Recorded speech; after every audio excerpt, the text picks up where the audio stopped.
मैं ग्राम प्रधान राधेश्याम,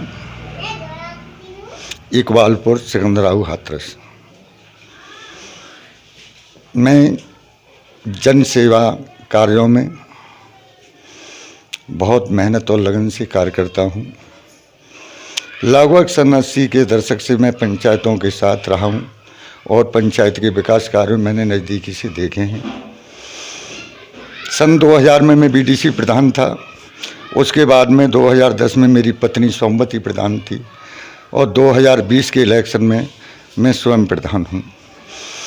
मैं गांव में समता मूलक समाज की स्थापना करता हूँ और इसी वजह से इस गांव की बहन बेटी तथा माताएं एवं सभी जाति वर्ग के लोग मुझे जो है इलेक्शन में मेरी मदद करते हैं। मेरा मुख्य काम है शिक्षा को विशेष प्रोत्साहन देना, क्योंकि आज के युग में शिक्षा ही एक ऐसा है यंत्र है जिसके माध्यम से गरीबी उन्मूलन, साफ सफाई एवं स्वास्थ्य को सही ढंग से रखा जा सके।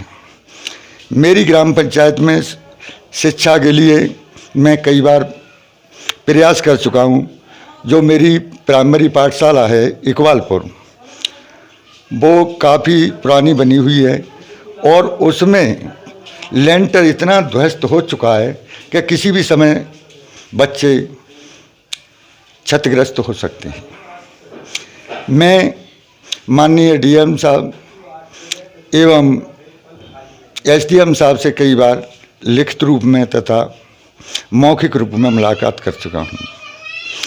उसके बाद में मेरे गांव में आए दिन महामारी फैलती हैं और महामारी क्यों फैलती हैं? क्योंकि सिकंदराऊ के गंदे नाले का पानी मेरी बीच ग्राम पंचायत में होकर गुजरता है और 2-2, 3-3, 4-4, 5-5 साल तक उस गंदे नाले की सफाई नहीं होती और गंदे नाले की सफाई न होने की वजह से उस गंदे नाले अट जाता है और यहाँ तक कि गर्मी में तो ऐसा महसूस पड़ता है कि बदबू के मारे निकला भी नहीं जाता।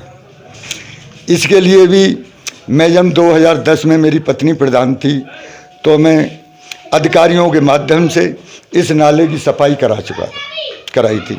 उसके बाद में नाले की सफाई आज तक नहीं हुई और बहुत ही बुरी बदबू आती है नाले के पानी से। इससे गांव में पशुओं में, मनुष्यों में तथा बच्चों में आए दिन बीमारी का प्रकोप रहता है। इस वजह से मैं माननीय डीएम साहब से फिर मिलूँगा अब इलेक्शन के बाद में कि मेरे नाले की सफाई के लिए किसी विभागीय द्वारा उसकी सफाई कराई जाए। दूसरे नंबर, मेरे गांव में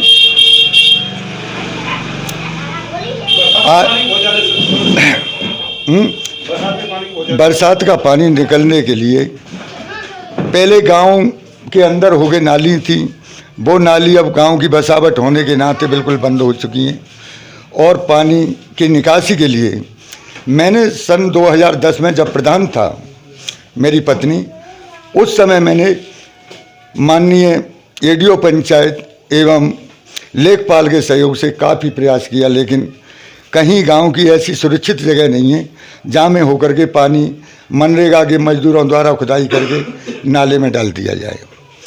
इसलिए मैं माननीय एसडीएम एवं डीएम से सिफारिश करूंगा कि वो मेरी ग्राम पंचायत इकबालपुर में जल निकासी के लिए प्रबंध करें ताकि मेरे गांव के किसानों की फसल उत्तम हो सके।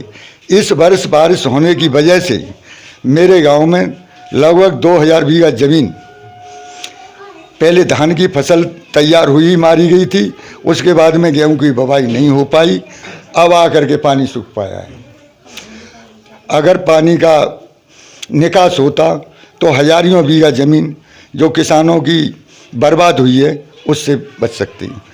उस बर्बादी के संग संग आवारा पशुआ भी गांव में इतने रहे कि इस बार सभी बहन भाई अपने खेतों पे ही झोंपड़ियां डाल डाल के उनने जो अपनी फसल की सुरक्षा की है।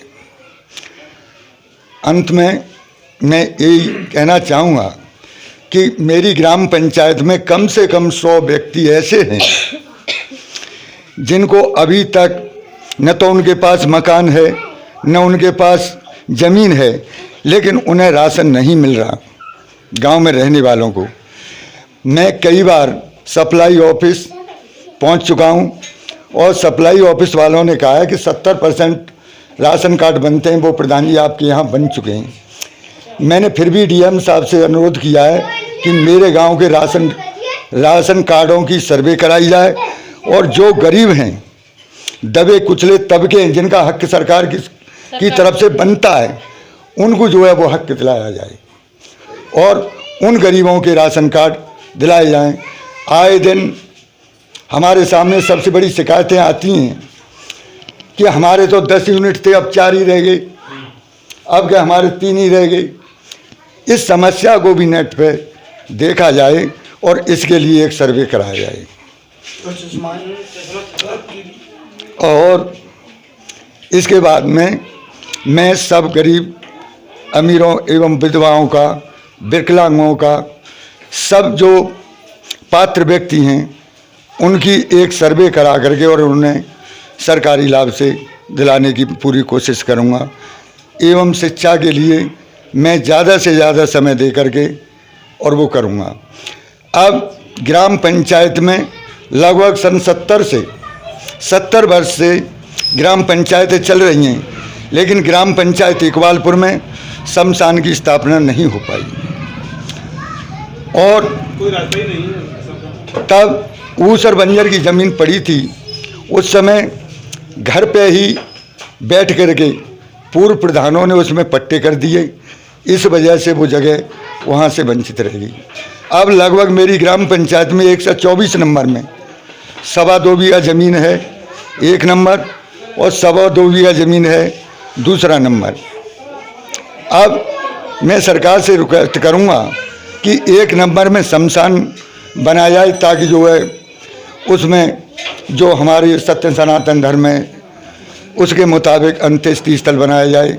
और दूसरा, बच्चों के लिए कीड़ा स्थल नहीं है, इसलिए कीड़ा स्थल की व्यवस्था की जाए।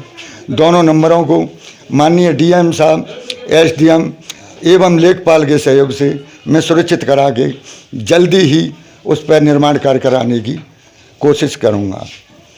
और जहाँ तक मुझे जनता जो आशीर्वाद देती है, उसी तरीक़ा से मैं अपने आत्मबल के सहयोग से एवं जन सहयोग से मैं गांव में शांति व्यवस्था एवं भाईचारा बनाने में पूर्ण जो है सहयोग दूंगा। जय हिंद। होली की बधाई दे दीजिए। मैं ग्रामवासियों एवं क्षेत्रवासियों एवं अपने गांव के बुजुर्गों, नौजवान साथियों एवं छोटे बच्चों को प्यार से होली की शुभकामनाएं देने की प्रेरणा करता हूं। जय हिंद, जय भारत। ऐसे ही वीडियोस देखने के लिए सब्सक्राइब करें प्रदेश समाचार नेटवर्क और लेटेस्ट वीडियोस के नोटिफिकेशन के लिए बेल आइकन दबाना ना भूलें।